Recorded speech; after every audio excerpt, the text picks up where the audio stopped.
Okay, next topic is projectile motions in 2D. So, are, dutay lang ganing formula, pero, are, mga pasamong-samong nun for extension. If, karon na-explain ko lang sa inyo. Pero, ang main formulas is, are guys, for x-axis, dx is equals to initial velocity times time. For y-axis naman, dy is equals to initial velocity of y times time plus 1/2 at squared. Isa pa, final velocity of y is equals to initial velocity of y plus acceleration times time. And lastly is final velocity of y squared is equals to final velocity initial velocity of y squared plus 2 acceleration and distance. So free fall and projectile have common, pero ang sa free fall is ang tanaw ta lang is ang only the y-axis, diba? Kay free fall gani ba ipanaog. So area may ara sa x-axis kag y-axis. So una may tunga. Okay? So ang acceleration ta ulit is negative 9.8 meter per second squared since ga panaog. Okay? And may notes lang ta nga time is common on both y and x axis. So kung may time kada kag gingaan ka initial velocity of y, so gamiton mo ang formula ka y axis nga may time para makuha mong time. Pero kung gingaan ka initial velocity of x tapos may distance ka x tapos ginapangita is time, so pwede mo magamit ang ka formula ka x-axis. So second note, x for x, y for y. Kung initial velocity ka x, kung distance ka x, gamiton mo lang sa formula sang x-axis. Pero kung iyan naman ka y, kung distance ka y, is gamiton mo sa formula ka y-axis. Kung initial velocity ka y, is gamiton mo sa y. Basta ang common sila is ang t, ang time and the acceleration. Or y man acceleration ang x-axis, but okay, so time gidyang common sila guys. And always negative than 9.8 meter per second squared. Since nga projectile sometimes gapanaog and kay para ma-determine naman ang iyang direction. Okay? So more formulas. Ginagamit lang ni guys if may mga angles.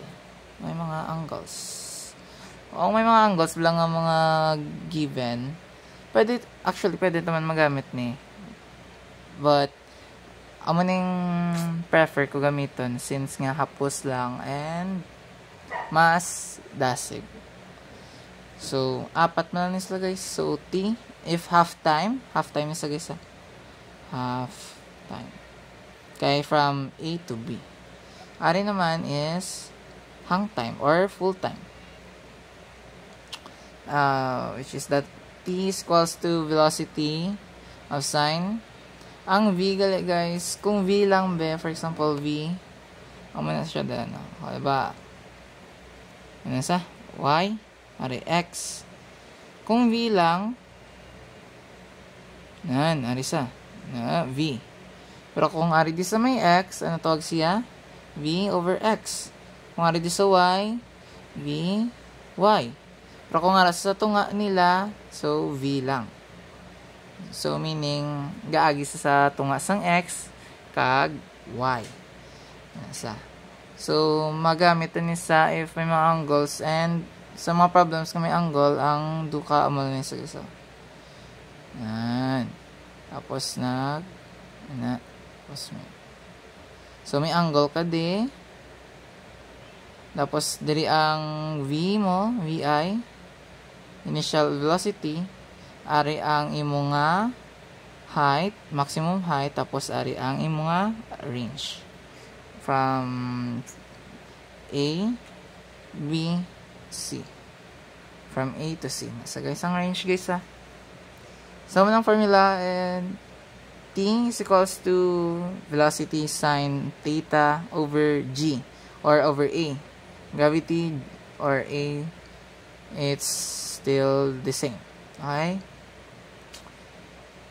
So, if ask nyo ko kung anong ginagamit, it's, amon Japan, negative 9.8. It's just kung time, height, kag, range,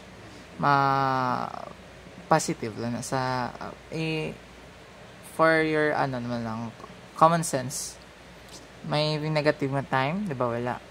So, para mag-solve ko mo, gamitan nyo ang negative 9.8 and may harapan mga ways kung paano sa positive pero see to it nga positive sa, okay?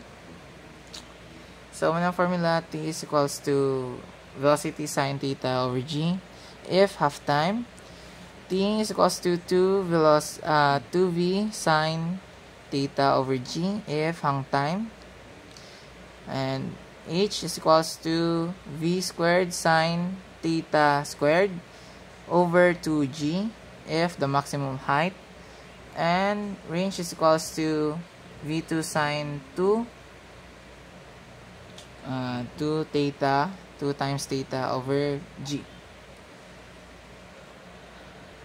Okay. So, pangitaon ta ang may given ta nga initial velocity or nga 5 meter per second, and may harapan ta y-axis nga height of 78.4 meter. So guys, ang bago gina ang x sa x, ang y sa y. Since nga tiyang ginapangita ta time, it both nga harap man sa duwa, di ba? Ang time is common to both nga axis. But since nga may distance ta ka y and may ta nga acceleration, so pwede ta magamit ang formula ka y axis. Kaya diba sa magamit mo lang ni ang initial velocity if nakuha mo na ang range kung magkuha ka sang time. Tsaka since nga dx karon ang gamitan ta nga formula is ang sa dx. Okay? So let's start. Ano nga formula ang pwede ta gamiton? Which is the distance formula. So d is equals to initial velocity of y times time plus 1/2 a t squared. Basta gani initial velocity ka y, kay since nga gapanaog sa free fall ta, kung na remember nyo, ang initial velocity ta kung gapanaog is 0. Okay? 0 gina sa guys kay gapanaog. So, let's start. Distance. 78.4 is equals to 0 plus 1/2 negative 9.8 t squared. Okay?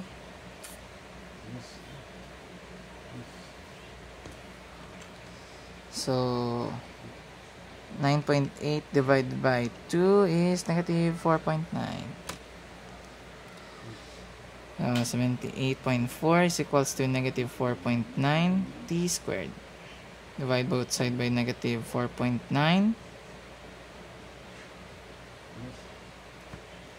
So 78.4 divided by 4.9 is 16. So since nga time ang ginapangita ta guys, so y man ta negative nga time, so a positive ta lang. So 16 square root of, kay since nga t2 na de, ang ginapangita ta lang is ang t, so paunta ang iyang square root. So t is equals to square root of 16 is 4 seconds. Okay, so ano naman dx, ang gamitan ta nga formula, isa man lang biyang formula ka x-axis mo, which is the d is equals to vit. So distance is d is equals to initial velocity, which is meron ka na 5.0 times 4. Malaki na. Then times mo lang. 5 times 4 is 5, 10, 15, 20. 20 meters. Okay? So, that's it. Basta hindi lang ako mag-confuse sa time.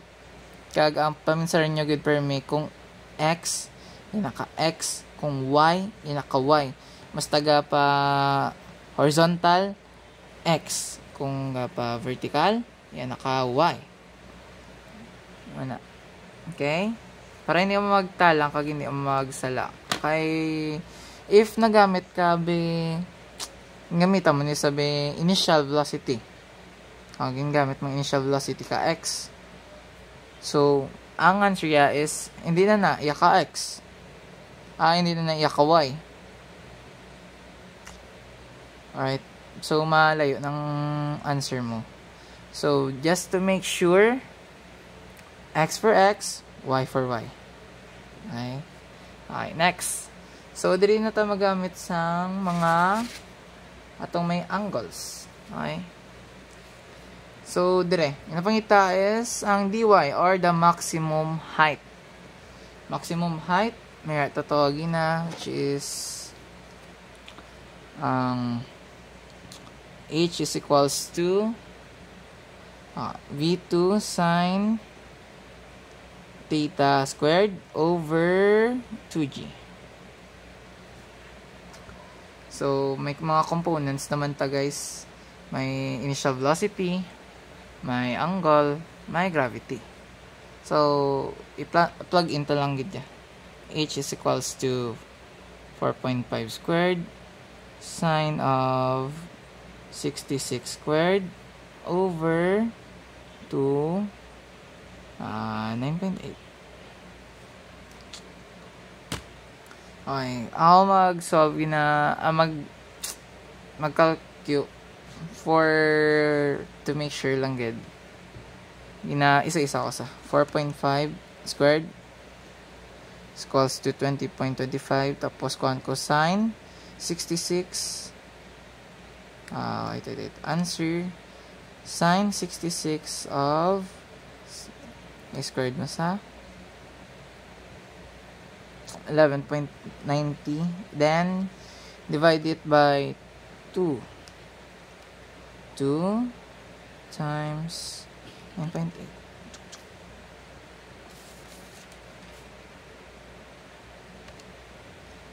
And na 0.61.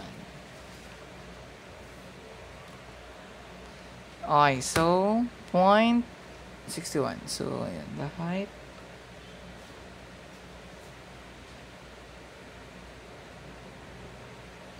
height will be 0.61 meter. Okay, sa time, ngayon to time, ang gamitan ta is the hang time nga formula, which is the 2v sine of theta over g. Ang tala na 2 times 4.5 check ta 4.5 sine of 66 over 9.8 is equals to 4.5 sine of 66 over 9.8. So T mo is 0.84 seconds. Okay. So gamitin mo lang to ang ginhatag ng formula 4 kung gusto nyo dasig kag kung may angles. If wala angles is ang walang tagyapon sa apat na to ka formula ang D is equals to VIT or x-axis. Kung sa y-axis naman ang final velocity squared is equals to initial velocity squared plus 1/2 AT squared, or D is equals to VOT plus 1/2 AT squared. VF squared is equals to VO squared plus 2AD guys. Tapos ang isa, ang VF is equals to VO plus AT.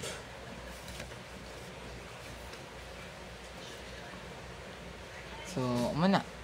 Apat ka formula. Okay. Next. Are. What if naman inatagan ka sang components of initial velocity of x and the time. Tapos ang pangitaon mo is ang dx kag ang dy, which is the range and the height. By the way, ang range guys from the bottom of that hasta sa naugan niya. Tapos ang height naman is ang height. Kung din sa halin sa ground pakadto sa alin sa ground pakadto sa din sa nagalin. Okay? That's the maximum height. And amo na ang range.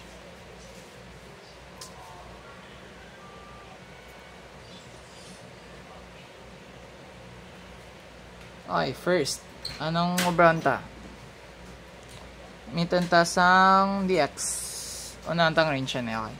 So dx is equals to ano gani? VIT. Since may initial velocity ka naman ka x kag time, so makommon sa dayon. So times mo lang is equals to 2.8 tapos 2.6. So distance mo is equals to dx is equals to 2.8 times 2.6, 7.28 meters. Okay. Next is ang dy. Pwede man sa makakuha. Since nga initial velocity gani ka y is 0. Okay, so makuha ito sa since nga may time naman lang. Okay, so dy is equals to VOT plus 1/2 AT squared. So dy is equals to 0 plus 1/2 negative 9.8. Ang t mo nga 2.6 squared. Okay, so plot mo lang. Disregard lang ang negative. Pero pag solve ko is negative. Pero ang distance nga ibutan ko as final answer is positive since ang ginapangita is distance which is the height. Y man guro negative nga height or maximum height, diba? So, muna, i-positive ko lang sa guys. Same as sa time. Okay? Y is equals to 1/2 times 9.8 times 2.6 squared is equals to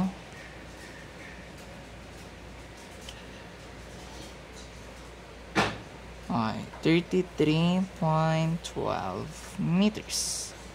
So, ayun na. Muna sa ang components of x and y.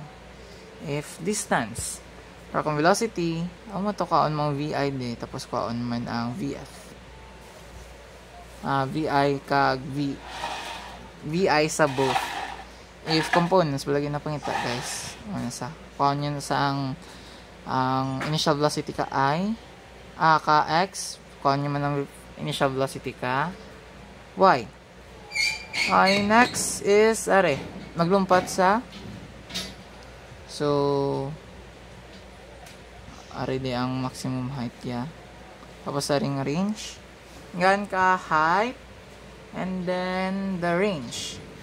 So, ang pangitawan mo is the time and ang VIX, or the velocity, initial velocity of x. Since nga may range ka di guys, pwede mo for later pwede ito magamit ang range for kuhaan ni ang initial velocity ka x. But since wala pa ta time, pwede ba ang formula is dx is equals to vit. We only have the vi, the dx which is the range. So kinahanglan ta kuhaan ang t ang time. Since ang time is ang common sa duha ka-axis. Okay, so paano to kuhaan ng time? Gamiton to ni ang maximum height. So, pwede ta kagamit sang ano na gyapon? So, find the extra na lang. So, dy is equals to VOT plus 1/2 AT squared. dy is 61 meters. VOT is 0. Initial velocity, since gapanaog, plus 1/2 negative 9.8 tapos t squared. So again, why man ta negative nga time? So dapat ang final answer niya sa time is the positive one. Okay? So 9.8 divided by 2 is 4.9. So 61 meters is equals to 4.9, negative 4.9 t squared. Then divide both side by negative 4.9, negative 4.9. Gusto nyo i-positive sa guys, pwede nyo sa i-transpose. I-exchange nyo siya. Kasi mga negative ang 61. So, much better if positive na lang gamitin nyo. Okay? Kaya since nga time, and time doesn't have a negative. Why man negative nga time? Okay? So, 61 divided by the answer or the 4.9 is equals to t squared is equals to 12.45. Extract the square root of both. So, theta is 3.53 seconds. And since nakuha ito ng second, pwede ito na magamit for kuhaan ang initial velocity. Alright, gamitan ta ang formula nga dx is equals to vit. Dx, may range kang inhatag. Ang range guys, tandaan nyo ang height is for y-axis, or then ang range is for x-axis. So ari ang y, ari ang x. So given ang range ka x-axis, so amo nang gamitan ta for solving the initial velocity. So 23 is equals to VI times 3.53. So, since VI ginapangita, let's divide both sides by 3.53. 3.53. And then, okay, divide that. 23 divide 3.53 is equals to initial velocity of x is equals to 6.52 meters per second. Then yung ipagkalimtam ang component, ang units. Kay kung malimtan yung units, masala mo da and may minus sa. So kanugon kung check to answer mo, then sala ang units. Basta ang tandaan nyo guys, if gap ano ka projectile is ang x for x, y for y, time ang common sa duwa, and the acceleration negative ang 9.8. Okay, so that's all for today. I hope you learned something new. Thank you. Next time, dasal naman